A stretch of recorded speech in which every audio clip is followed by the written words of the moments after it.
এটা হচ্ছে আমাদের মালদার বিখ্যাত rail station. Malda rail station এখন নতুনভাবে আলাদাভাবে সেজে উঠেছে। মালদা স্টেশনের ওয়েটিং রুম এখন নতুনভাবে সেজে উঠেছে, লোকজন এখানে ঘুমিয়ে আছে। আপনি এই জায়গাগুলোতে দেখলে গেলে মনে হবে যে কোনো 5 স্টার হোটেলে ঘুমিয়ে আছে। মালদা স্টেশন আগের স্টেশন আর নাই।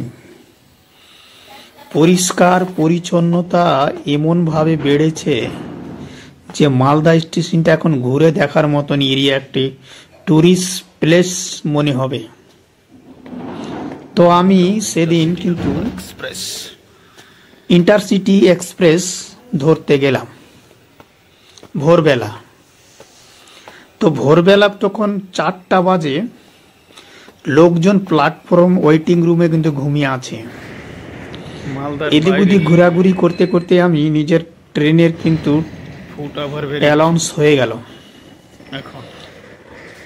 আমি ফুট ওভার দিয়ে কিন্তু বেরিয়ে পড়লাম ভালো সুবিধা হয়েছে নিজের 5 নম্বর প্ল্যাটফর্মে ইন্টারসিটি এক্সপ্রেস ধরার জন্য।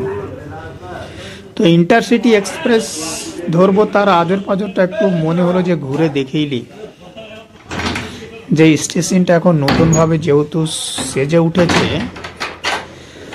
তো এদিক ওদিক একটু ঘুরেও দেখে নিলাম যে এই যে একটা নতুন ফুট ওভার ব্রিজ হয়েছে, এই ওভার ব্রিজটাও কিন্তু আমি একবার ঘুরে দেখলাম। যেহেতু আগে কিন্তু ভেতর দিয়ে আসা যেত, এখন কিন্তু ওই সাইড এই সাইড কিন্তু বাইরে দিয়েও তুমি যেতে পারবা, যেহেতু স্টেশনের সাথে কোনো কানেক্ট হবে না। মানে তুমি স্টেশনের এপারে যে বাইরে বাইরে বেরিয়ে যেতে পারবা। এটা একটা কিন্তু মালদার স্টেশনটা কিন্তু অনেকটা উন্নত মান হয়েছে আগের চাইতে। এই জিনিসটা কিন্তু ভালো, এখন আগে এই প্রস্তুতিগুলো ছিল না। তো এরকম করতে করতে আমি ট্রেনটা টাইমে চলে গেলাম। এবার কিন্তু আমি হাওড়া পৌঁছে গেলাম। তো হাওড়া পৌঁছে গিয়ে ইন্টারসিটিতে ভিড় ছিল কিন্তু চোখে পড়ার মতো। একটা ট্রেনে যে এরকম লোক যায় সেটা কিন্তু এরকম ধারণা কিন্তু আগে ছিল না। এবার দেখছি যে এত ধারণার বাইরে একদম একটা ট্রেনের লোক এত ধরতে পারে। এটা কিন্তু যত প্যাসেঞ্জার আপনি দেখছেন এখানে কিন্তু একটা গাড়িরই সব প্যাসেঞ্জার। এই প্ল্যাটফর্মের ওই মাথা থেকে শুরু করে এ মাথাতে যতই নজর দেবে সব কিন্তু একটা গাড়িরই প্যাসেঞ্জার, ইন্টারসিটিতে প্যাসেঞ্জার।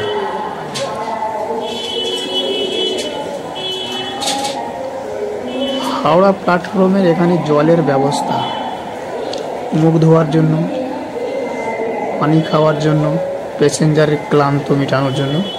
তো আমারও গাড়িতে থেকে কিন্তু একটু ক্লান্ত হয়ে গেছিলো, তো আমিও কিন্তু একটু মুখে চোখে পানি দিয়ে ক্লান্তটা দূর করার চেষ্টা করলাম। এবার এখান থেকে কিন্তু আমি সিধা বেরিয়ে পড়ব নিজের গন্তব্যে, যে কাজের উদ্দেশ্যে আমি বেরিয়ে এসেছি। এখন কিন্তু আমি যাব আমাদের মোবাইলের কাজ করি, যেহেতু ফেন্সি মার্কেটে যাব। এটা হচ্ছে হাওড়া স্টেশনের টিকিট কাউন্টার, যেটা হাওড়া ব্যারিজ সাইড করলো। এটা তোমার ভেতর দিয়ে আন্ডার বাইপাস রাস্তা, মানে এখন মাটির নিচে দিয়ে এটা আন্ডার বাইপাস রাস্তা। উপর দিয়ে যেহেতু বেরোবো না, ডাইরেক্ট একদম রোড ক্রসিং করে আমরা একদম ওই সাইডে উঠব। তো এখন আমরা এই আন্ডার বাইপাসে ঢোকার চেষ্টা করব। তো আগের পাশেটা একটু ঘুরে গাড়ি দেখে নিলাম ভালোভাবে। যেমন এই সাইডটা আপনার টিকিট কাটছে, নতুন টিকিট কাউন্টার, বড় একটা টিকিট কাউন্টার হয়েছে। এই সাইডটাতে এখন নিচে দিয়ে বাইপাস দিয়ে এখান থেকে নেমে চলে যেতে হবে এই বাইপাস আন্ডার ওটা দিয়ে।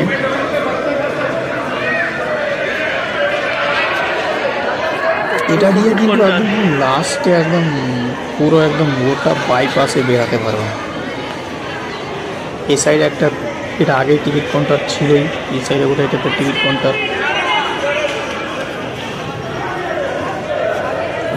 এবার আপনি এটা দিয়ে সিধা বেরিয়ে যান।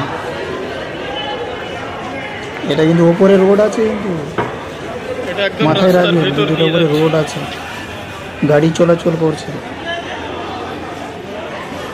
এটা দিয়ে উপরে যদি আপনি অন্য কোনো বাস ধরবা হাওড়া সাইডে জলের ভেতর দিয়ে,